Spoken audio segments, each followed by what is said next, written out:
હું તમને શિક્ષણ વિશે અમૃત વચન સંભળાવીશ, જે તમે શાંતિથી સાંભળો એવી મારી નમ્ર વિનંતી. સારા શિક્ષણનું ધ્યેય છે માનવનો વિકાસ. સાચું શિક્ષણ એટલે માત્ર શબ્દોનું ભંડોળ ભેગું કરવું એ જ નહીં, પરંતુ બુદ્ધિ શક્તિનો વિકાસ, અથવા વધારે સાચા અર્થમાં વ્યક્તિની કુશળતાપૂર્વક ઈચ્છા શક્તિનો ઉપયોગ કરવાની તાલીમ. જે અભ્યાસથી ઈચ્છા શક્તિનો પ્રવાહ અને અભિવ્યક્તિ નિયંત્રણ હેઠળ લાવી શકાય તથા ફળદાયી બનાવી શકાય, તે છે કેળવણી.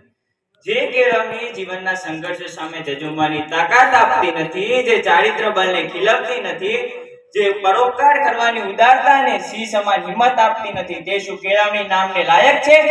સાચી કેળવણી તો એ છે જે માનવીને પોતાના પગ પર ઊભો રહેતા શીખે છે. જીવીએ ત્યાં સુધી શીખીએ, પણ અહીં એક બાબત ધ્યાનમાં લેવાની છે કે આપણે બીજા પાસેથી કંઈ લઈએ છીએ ત્યારે તેને આપણી રીત પ્રમાણે અને આપણને અનુકૂળ આવે એ પ્રમાણે ઘડી લેવું જોઈએ. જય હિન્દ, જય ભારત.